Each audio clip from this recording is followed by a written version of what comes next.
আসসালামু আলাইকুম। কিছুক্ষণ আগে আমরা দেখছিলাম যে সাইন টুয়াইস থিটার ডেরিভেশন। এখন দেখব কস টুয়াইস থিটার ডেরিভেশন। কস টুয়াইস থিটা। এখন কজের জন্য আমরা সেম ভাবে আরেকটা সূত্র জানি যে কস এ প্লাস বি। এটা একদম প্রথমে জানা সূত্র 7.2 এর। এখন কস এ প্লাস বি এর মান হলো গিয়া কস এ কস বি মাইনাস সাইন এ সাইন বি। এখন ওই সেম ওয়েতে এখন দেখছি টুয়াইস এ, এই জায়গায় আছে একটা এ একটা বি। এখন আমরাও এখানে বি ইকুয়ালস টু এ ধরে নিব, আর এই যে এ এর মানটা এই জায়গায় বসিয়ে দিব, আর যে যত জায়গায় বি আছে সব জায়গায় আমরা এ বসিয়ে দিব। Cos A plus A, cos A cos A, বি এর জায়গায় এ বসিয়েছি, মাইনাস সাইন এ, আবার বি এর জায়গায় এ বসাবো, সাইন এ। সো এখন এ এ তাহলে হবে কস টুয়াইস এ, আর এই দুইটা কজ এ কজ স্কোয়ারে মাইনাস সাইন স্কোয়ারে। এটা হলো 1 নাম্বার সূত্র। মানে এটার অনেকগুলা ভাবে প্রকাশ করা যায়, এটা হলো 1 নাম্বার প্রকাশ। 4টা ওয়েতে প্রকাশ করা যায়। এখন আমরা চাচ্ছি এটা হইলো, এটা হলো মেইন, এটাই সাধারণত মনে রাখতে হয়। তারপর আমরা চাচ্ছি পুরোটা কজের মাধ্যমে প্রকাশ করব। কজের মাধ্যমে প্রকাশ করতে হলে মানে সবকিছু কজ আনতে হবে। সবকিছু যদি কজ আনতে হয় তার মানে সাইন রাখা যাবে না, তার সাইনটা ভাঙাতে হবে। তাহলে কজটা আমরা কজের মতো রেখে দিব, সাইনটাকে ভেঙে ফেলবো। 1 - কজ স্কোয়ারে। এখন সিম্পলি কিচ্ছু করব না, গুণ করে দিব।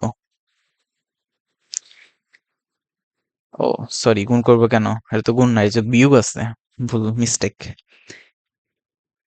কজ স্কোয়ারে এই যে -1 প্লাস কজ স্কোয়ারে, কজ স্কোয়ারে 2 কজ স্কোয়ারে -1, 2 নাম্বার প্রকাশ। এখন এইখান থেকে আবারও আমরা এখন পুরাটাকে সাইনে প্রকাশ করব। সাইনে যদি প্রকাশ করতে হয় তাহলে আমরা কসটাকে ভেঙে ফেলবো। কসটাকে ভেঙে ফেললে আসবে 1 মাইনাস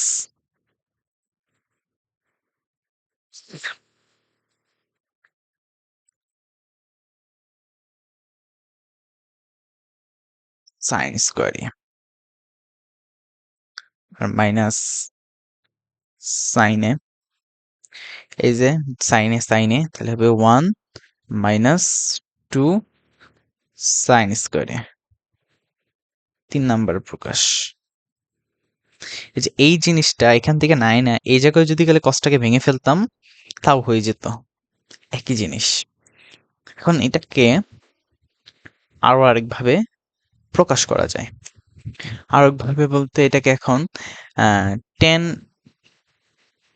টেনের মাধ্যমে প্রকাশ করতে চাচ্ছি, যে টেনের মাধ্যমে যদি প্রকাশ করি সেক্ষেত্রে এটা কেমন হবে। এখন এটাকে আমরা আবার এই জায়গায় টেনে আনবো, তাহলে আসবে কজ স্কোয়ারে মাইনাস সাইন স্কোয়ারে। এই যে এই জিনিসটাই আমরা টেনে আনছি, এটুকু একটা ডিভাইড করে দিই। এটাকে আমরা ভাঙবো, যেহেতু টেনে প্রকাশ করতে হবে, টেন মানেই হলো সাইন বাই কস। টেনে প্রকাশ করতে হলে সাইন বাই কজ আকারে আমাকে আনতেই হবে। সাইন বাই কজ আকারে কিভাবে আনবো, এখন এই জায়গায় যদি এটা হচ্ছে সাইন আসে তাহলে কট হয়ে যাবে, কট আনা তো আমার প্রয়োজন নেই, আমার দরকার টেন। এই জায়গায় কজ আনতে হবে নিচে। এখন নিচে কজ কিভাবে আনা যায়, এখন নিচে যদি কজ আনা যায়, কজ দ্বারা ভাগ করা যায়, বাট এভাবে তো ভাগ করতে পারবো না। যদি আমরা এটাকে কমন নেই, যে কজ স্কোয়ার এ যদি কমন নেই তাহলে কি থাকে 1 মাইনাস সাইন স্কোয়ার এ ডিভাইডেড কজ স্কোয়ার এ। কিছুই না, শুধুমাত্র কমন নিচ্ছি। সো এই জায়গায় আমাদের কাঙ্ক্ষিত ফলটা এসে পড়েছে, কজ স্কোয়ার এ। আর এই জায়গায় 1 মাইনাস tan স্কোয়ারে। এখন আছে cos স্কোয়ারে, বাট এই cos স্কোয়ারে তো আর cos স্কোয়ারে এতে রাখা যাবে না, এটাকে টেনে আনতে হবে। আচ্ছা, বাকিটা এই পাশে করবো। টেন, cos এর সাথে tan এর কোনো ডিরেক্ট সম্পর্ক নাই, বাট cos স্কোয়ারের সাথে tan এর একটা সম্পর্ক আছে এরকম যে সেকের সাথে, আর সেকের সাথে cos এর সম্পর্ক আছে, এটার উল্টা হইল গিয়ে sec। তাহলে এটা আমরা এভাবে লিখতে পারি 1 বাই sec স্কোয়ারে 1 মাইনাস tan স্কোয়ারে। এখন বাকিটা এই জায়গায় 1 বাই sec, তাহলে 1 মাইনাস tan স্কোয়ার এ, আর sec স্কোয়ার এ মানে হইল 1 প্লাস tan স্কোয়ার এ। এই যে অ্যান্সার।